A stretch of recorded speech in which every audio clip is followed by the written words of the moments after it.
हमारा cardiovascular system चल रहा था और उसके अंदर हमारा आज का टॉपिक है प्लाज्मा वॉल्यूम एक्सपेंडर्स।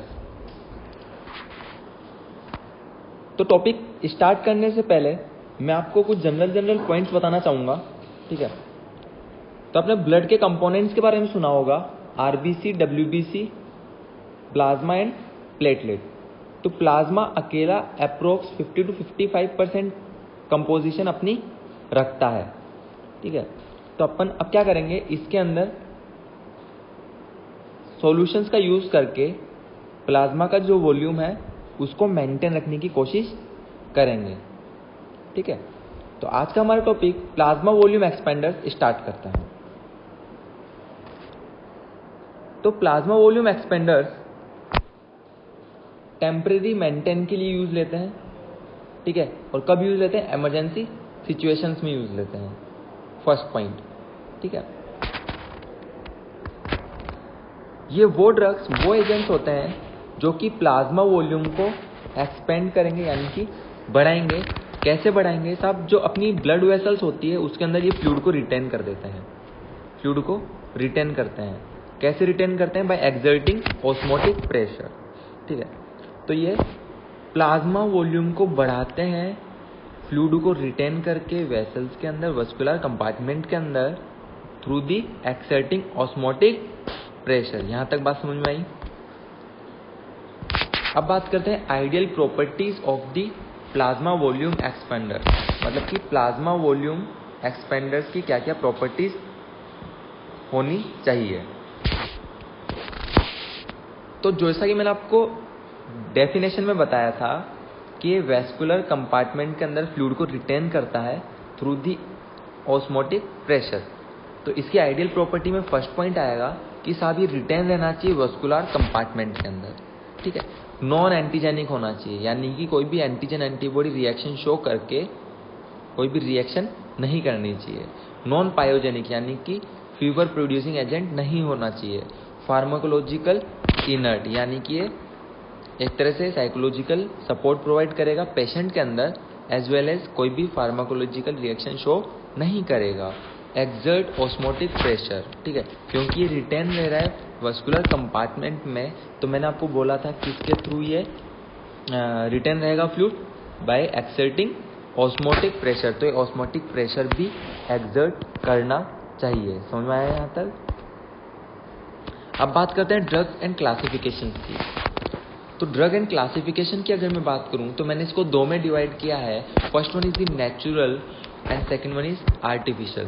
तो नेचुरल वो होगा जो नेचुरल ओरिजिन से लिया जा रहा है, यानी कि ह्यूमन प्लाज्मा, मतलब कि ह्यूमन प्लाज्मा ही आपने लिया, उसको प्योरीफाई किया और एलिमिनेट कर दिया किसमें, वापस ह्यूमन में। दूसरा है ह्यूमन एल्बुमिन। तो ये दोनों जो है वो नेचुरल सोर्स वाले एलिमेंट्स हैं, समझ में आया। अब आता है आर्टिफिशियल। तो आर्टिफिशियल वो होंगे जो आपने सिंथेटिकली जनरेट किए हैं, ठीक है, सिंथेटिकली प्रोड्यूस किए हैं। तो इसके अंदर फर्स्ट सेकंड तो ये हो गए, थर्ड कंटिन्यू करते हुए आया हाइड्रोक्सी इथाइल स्टार, जिसको हम बोलते हैं HES। फोर्थ आता है पॉलीविनाइल पायरोलिडोन, जिसको बोलते हैं PVP। फिफ्थ आता है डेक्स्ट्रान, जिसके अंदर दो आते हैं वापस से, डेक्स्ट्रान 40 एंड डेक्स्ट्रान 70। सिक्स आता है डिग्रेडेड जेलेटिन पॉलीमर। तो अब हम इन पूरे ड्रग्स की डिटेल में बात करते हैं। First one is human plasma. मैंने बोला था कौन से सोर्स से लिया जाएगा, नेचुरल सोर्स से लिया जाता है, लेकिन इसको प्रेफर नहीं करते हैं। क्यों? अब आप बोलोगे साहब जब ये आप नेचुरल सोर्स से मिल रहा है आराम से, तो आप इसको क्यों प्रेफर नहीं कर रहे हो ना। ये इसलिए प्रेफर नहीं किया जाता है क्योंकि पहली बात तो ये एक्सपेंसिव होता है, ठीक है, क्योंकि ये नेचुरल सोर्स से लिया जाता है, खुद ह्यूमन प्लाज्मा से लिया जाता है। तो सीधी सी बात है वो कैरी करेगा रिस्क बहुत सारी डिजीज ट्रांसफर करने की, such as hepatitis and AIDS. यहाँ तक समझ में आया, इसीलिए इसको प्रेफर नहीं किया जाता है। दूसरा आता है ह्यूमन एल्बुमिन।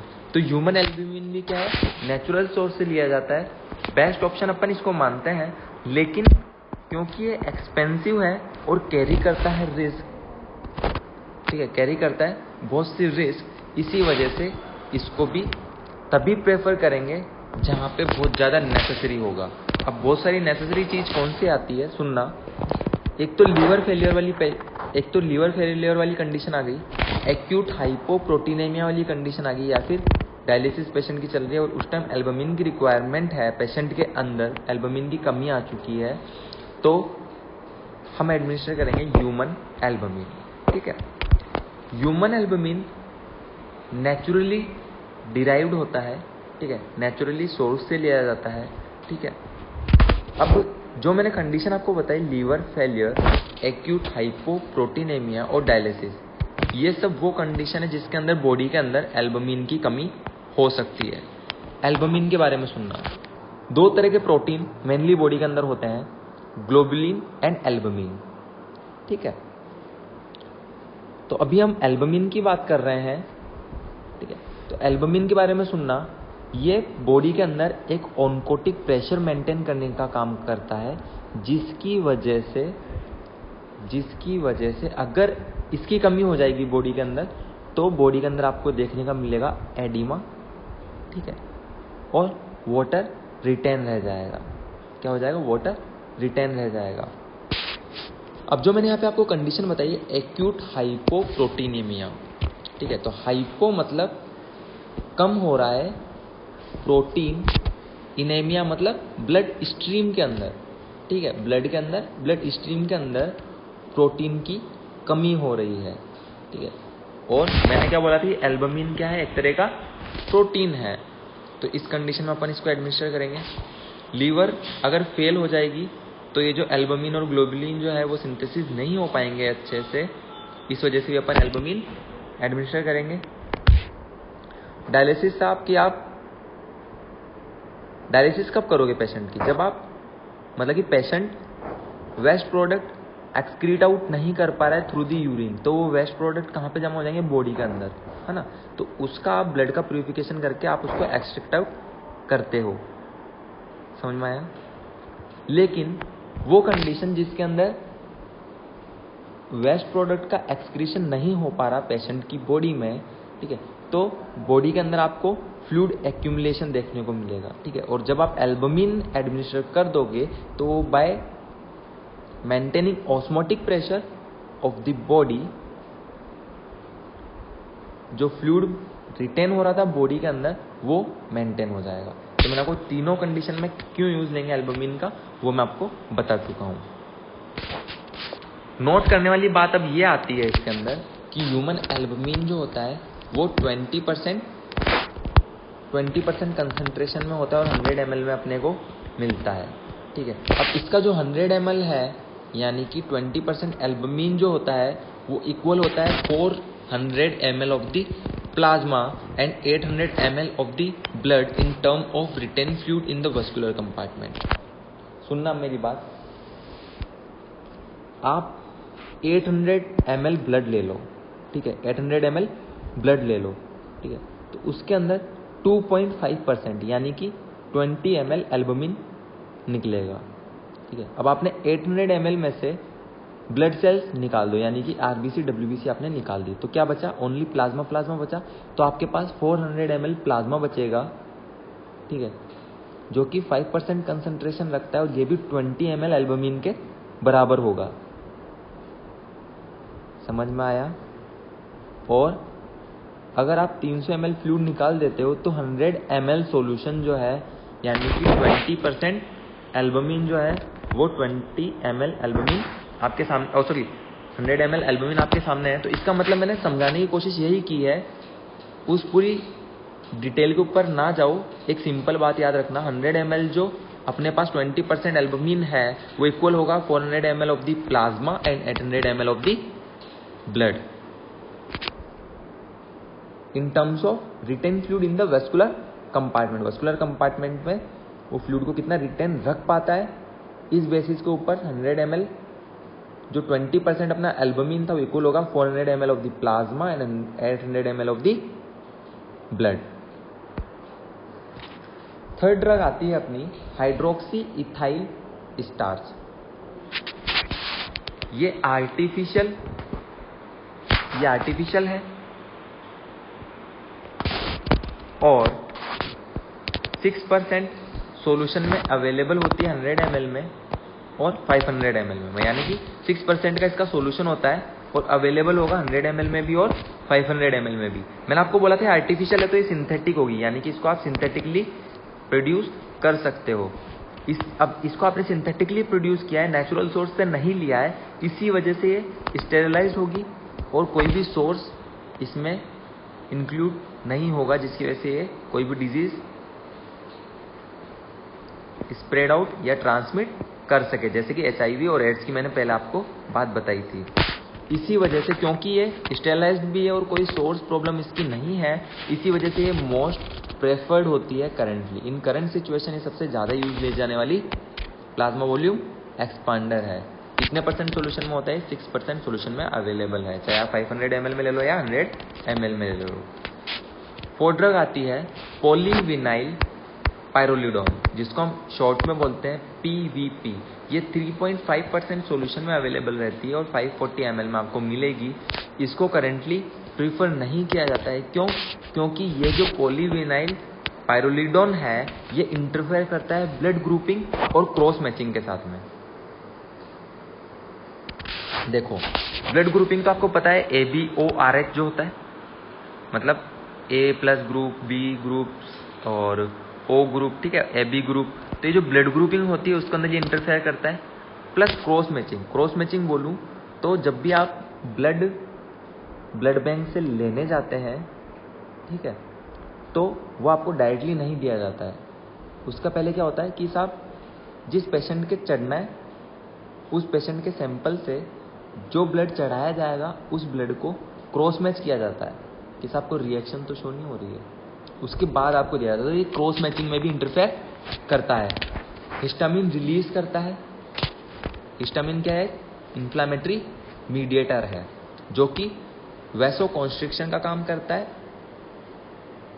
वैसो डायलेशन का काम करता है, स्मूथ मसल्स के कॉन्ट्रैक्शन का काम करता है। और तीसरा ये क्या करता है कि बाइंड हो जाता है इंसुलिन के साथ में, तो इंसुलिन की भी ये एफिशिएंसी जो है, जो इफेक्ट है उसका, उसको कम कर देता है। तो सीधी सी बात ये है कि साहब ये इंटरफेयर करता है ब्लड ग्रुपिंग के साथ में, क्रॉस मैचिंग के साथ में, और अगर कोई पेशेंट ऑन इंसुलिन थेरेपी है तो उसमें भी ये दिक्कत देगा। इसी वजह से इसको प्रीफर नहीं करते हैं। फिफ्थ अपनी ड्रग आती है डेक्स्ट्रान। फिफ्थ आती है अपनी ड्रग डेक्स्ट्रान। तो डेक्स्ट्रान क्या है? एक वाटर सोल्यूबल ग्लूकोज पॉलीमर है। वाटर सोल्यूबल क्या है? ये ग्लूकोज पॉलीमर है, जो कि किससे लिया जाता है? बैक्टीरिया के थ्रू लिया जाता है। और वो बैक्टीरिया किसके अंदर ग्रो करेगा? सुक्रोज मीडिया के अंदर ग्रो करता है। ये आपने फर्स्ट ईयर के अंदर माइक्रोबायोलॉजी में पढ़ा होगा, कल्चर मीडिया, ठीक है। तो इसका कल्चर मीडिया कौन सा है? सुक्रोज है, जिसमें ये बैक्टीरिया ग्रो करेगा। और उसी बैक्टीरिया से अपन लेते हैं डेक्स्ट्रान को, जो कि वाटर सोल्यूबल ग्लूकोज पॉलीमर है। यहाँ तक बात समझ में आई? अब जो डेक्स्ट्रान है वो फर्दर दो में डिवाइड हो रखा है, डेक्स्ट्रान 40 एंड डेक्स्ट्रान 70। तो डेक्स्ट्रान 40 के बारे में सुनना, ये 10% सॉल्यूशन में अवेलेबल होता है, एक्ट करता है रैपिडली, लेकिन इसके क्या है? बहुत से ट्रांजिएंट इफेक्ट हैं। जैसे कि क्या करता है? ब्लड की जो विस्कोसिटी होती है, जो ब्लड का गाढ़ापन होता है, उसको ये कम कर देता है। पहली बात तो ये आ गई, ट्रांजिएंट इफेक्ट, ठीक है। लो मोलिकुलर वेट डेक्स्ट्रान है और 10% सॉल्यूशन में अवेलेबल है, और DNS में मिक्स करके इसको देते हैं 540 ml में। यहाँ तक समझ में आया? दूसरा आता है डेक्स्ट्रान 70। हाँ, डेक्स्ट्रान 70, तो इसका 6% सॉल्यूशन आता है, और ये वहाँ प्रेफर किया जाएगा जहाँ पे आपको स्मॉल वॉल्यूम की रिक्वायरमेंट होगी। स्मॉल वॉल्यूम की जहाँ भी रिक्वायरमेंट होगी एक्सपेंड करने के लिए, वहाँ पे आप कौन सा यूज लोगे? डेक्स्ट्रान 70 लोगे। ये बहुत कम एक्सपांशन करता है प्लाज्मा वॉल्यूम्स का देन दी डेक्स्ट्रान 40। मतलब कि डेक्स्ट्रान 40 के कंपैरिजन में अगर इसकी बात की जाए तो डेक्स्ट्रान 40 जो है वो एक्सपेंशन ज़्यादा करेगा, और ये जो है ये प्लाज्मा वॉल्यूम का एक्सपेंशन क्या करेगा? कम करेगा। अगर डेक्स्ट्रान 70 के बारे में आपको और बताऊं तो ये इसका जो एक्शन होता है वो लॉन्गर ड्यूरेशन होता है। क्यों? क्योंकि ये रीनल के द्वारा जल्दी से एक्सक्रीट आउट नहीं होता है। जब एक्सक्रीट आउट बॉडी से जल्दी नहीं निकलेगा तो उसका बॉडी के अंदर ज़्यादा एक्शन देखने को मिलेगा, है ना। तो इसी वजह से इसका जो एक्शन होता है वो क्या होता है, फॉर दी लॉन्गर ड्यूरेशन। यहाँ तक बात समझ में आई। लेकिन ये भी डेक्स्ट्रान 40 की तरह ये भी क्या करता है, ब्लड विस्कोसिटी को क्या करता है, ये रिड्यूस करता है। इसको भी 6% सॉल्यूशन को डीएनएस के साथ में दिया जाएगा 540 ml में। यहाँ तक बात समझ में आई। 6th and the last drug of the plasma volume expander is degraded gelatin polymer. ये क्या करता है, ये इंटरफेयर नहीं करता है ब्लड ग्रुपिंग और क्रॉस मैचिंग के साथ में, ठीक है। ब्लड ग्रुपिंग और क्रॉस मैचिंग के साथ में ये इंटरफेयर नहीं करता है, जो कि पहले कौन कर रहा था, पॉलीविनाइल पायरोलिडोन कर रहा था। ये इंटरफेयर नहीं करेगा ब्लड ग्रुपिंग हो या क्रॉस मैचिंग हो, ठीक है। इसको आप अगर सर्जिकल प्रोसीजर में ब्लीडिंग कंट्रोल करने के लिए भी आप यूज ले सकते हो। लेकिन इसका अब दिक्कत ये आती है कि साहब ये हाइपर सेंसिटिविटी रिएक्शन कर सकता है, और हाइपर सेंसिटिविटी रिएक्शन में आपको पता है फ्लशिंग देखने को मिलती है, ईचिंग देखने को मिलती है। चलो ये तो चल जाता है, रेड फ्लशिंग मतलब रेडनेस हुई, ईचिंग मतलब खुजली उजली की प्रॉब्लम हो गई, ये तो चलो ठीक है, चल जाता है, कोई दिक्कत नहीं है। लेकिन अगर ब्रोंकोस्पाज्म हो गया तो ब्रीदिंग डिफिकल्टी होगी, डिस्निया होगा और पेशेंट की डेथ हो सकती है। यहाँ पे हाइपोटेंशन आएगा, ठीक है, यहाँ पे हाइपोटेंशन आएगा। अगर हाइपोटेंशन हो गया तो भी पेशेंट की क्या हो सकती है, डेथ हो सकती है।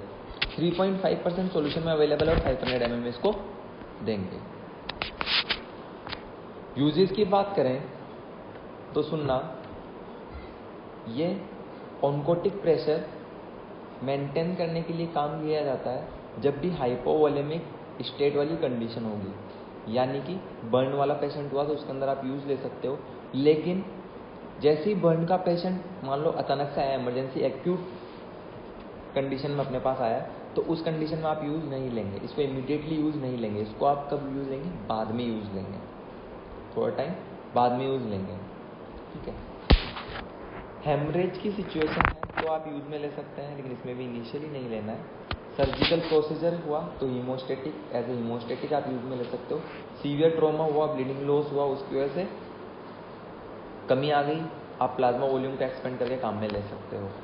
नोट सुनना, अब तक आप यही सोच रहे होंगे यार प्लाज्मा वॉल्यूम को एक्सपेंड कर रहे हैं तो इसको मतलब ब्लड की जगह भी काम में ले लिया अपन ने। नहीं, ऐसा नहीं होता है। होता क्या है कि जो प्लाज्मा वॉल्यूम एक्सपेंडर्स होते हैं प्लाज्मा के वॉल्यूम को बढ़ाते हैं, यानी कि इसको आप टेम्परेरीली यूज ले सकते हो अगर ब्लड लॉस हुआ है तो, और जब तक ब्लड अरेंज नहीं हो पा रहा है तब तक आप इसको यूज ले सकते हैं इमरजेंसी कंडीशन के अंदर। लेकिन इसका मतलब यह नहीं है कि प्लाज्मा वॉल्यूम एक्सपेंडर्स जो हैं वो या तो ब्लड की तरह एक्ट करेंगे या फिर ब्लड की तरह यूज लिए जाएंगे। समझ में आया। अगर मैं बात करूं कॉन्ट्रा इंडिकेशन की तो सुनना, इसको सीवियर एनीमिया के अंदर यूज नहीं लेंगे। पर यार बात तो ये हुई थी कि साहब हेमरेज हो रहा है, ब्लड की कमी हो गई तो अपन ने यूज ले लिया, तो सीवियर एनीमिया में यूज क्यों नहीं लेंगे। तो सुनो, जो हेमरेज हो रहा था उसमें क्या हुआ कि एचबी काउंट अच्छा था पेशेंट में, है ना, ओनली ब्लीडिंग हुई, उसकी वजह से आपको लगा कि साहब प्लाज्मा वॉल्यूम एक्सपेंड हो गया, काम हो जाएगा। लेकिन जो सीवियर एनीमिया है उसके अंदर क्या होगा कि क्रोनिक टाइम से एचबी लेवल पेशेंट का कम होगा, ठीक है, और एचबी लेवल क्या होगा, बहुत ज़्यादा कम होगा। अगर आपने प्लाज्मा वॉल्यूम के एक्सपेंडर्स दिए तो प्लाज्मा क्या एक तरह से पानी है ना, अगर आपने दिया तो वो क्या करेगा, आरबीसी को डाइल्यूट करेगा, क्योंकि ऑलरेडी आरबीसी लेवल कम है। एनीमिया क्या होता है, आरबीसी लेवल कम है ना, आरबीसी लेवल कम ही है, और उसमें आपने प्लाज्मा और ज़्यादा दे दिया तो हीमो डाइल्यूशन की कंडीशन आ जाएगी, जिसमें आरबीसी का डाइल्यूशन हो जाएगा और कंडीशन में दिक्कत आ सकती है। हार्ट फेलियर के अंदर नहीं देंगे आप, क्यों नहीं देंगे, क्योंकि हार्ट फेलियर वाली कंडीशन वो है जिसमें हार्ट अच्छी तरह पंप आउट नहीं कर पा रहा है। अगर उसके अंदर आपने वॉल्यूम बढ़ा दिया, ठीक है, उसके अंदर आपने वॉल्यूम बढ़ा दिया और हार्ट अच्छी तरह अपना फंक्शन कैरी आउट नहीं कर पाया तो कंडीशन वर्स हो सकती है। इस वजह से कॉन्ट्राइंडिकेटेड है। रीनल इनसफिशिएंसी में भी आप इसको नहीं देंगे, और पल्मोनरी एडिमा है तो भी आप इसको नहीं देंगे। तो आज का हमारा टॉपिक प्लाज्मा वॉल्यूम एक्सपेंडर्स यहीं फिनिश करते हैं। Thank you very much.